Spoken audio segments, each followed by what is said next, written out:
여러분 안녕하십니까? 포항 MBC 뉴스입니다.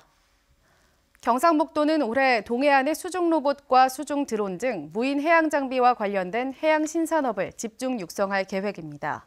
지난해 국내 최초로 총 사업비 260억 원 규모의 해양기술 실외역 시험평가 시스템 구축 사업을 유치해 해양기술 개발을 위한 연구 기반을 확보했으며 올해는 3,000톤급의 선박을 구입하고 장비를 구축해 오는 2021년부터 본격 시험평가 업무를 수행할 계획입니다.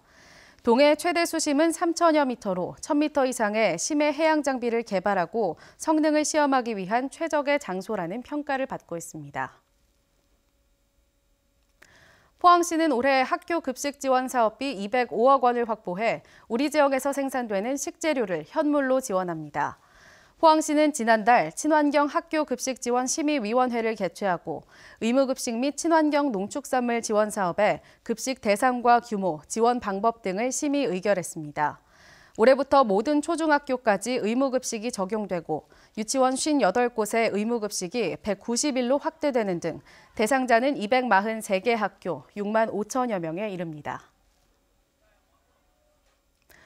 국민권익위원회가 실시한 전국 270개 행정기관과 공직유관단체의 2018년 부패방지 시책평가에서 경북도가 2년 연속 미흡기관에 포함됐습니다.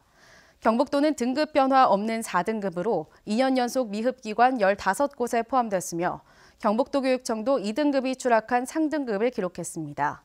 특히 포항시는 2등급이나 하락해 최하위 등급인 5등급을 기록했습니다. 권익위는 공공기관의 자발적인 반부패 노력을 유도하기 위해 지난 2002년부터 부패 방지 시책평가를 하고 있습니다. 신한울 원전 3, 4호기 건설 중단으로 어려움을 겪고 있는 울진군이 오는 2021년 열리는 제59회 경북도민체육대회 유치에 나섰습니다.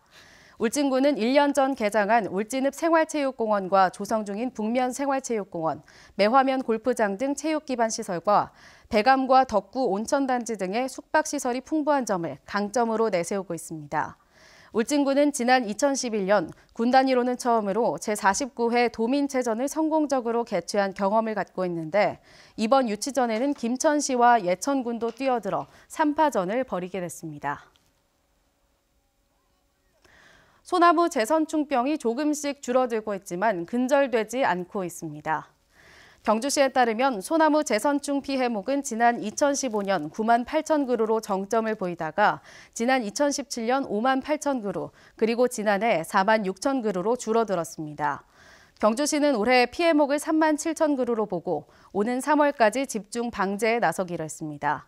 또 종전 훈증 방식에서 벗어나 수집 파쇄 쪽에 무게를 두기로 했습니다. 영덕군은 유해 야생동물로 인한 농작물 피해를 줄이기 위해 전기 목채기와 철선 울타리 설치비를 지원하기로 했습니다. 이를 위해 이달부터 오는 6월까지 3억 4천만 원의 예산을 들여 설치비의 60%를 보조하기로 하고 오는 12일까지 신청을 받습니다. 영덕군은 지난해 230여 농가에 전기 목채기와 철선 울타리 설치비를 지원했고 야생동물 피해 방지단을 운영하고 있습니다. 이상으로 포항 MBC 뉴스를 마칩니다. 여러분 고맙습니다.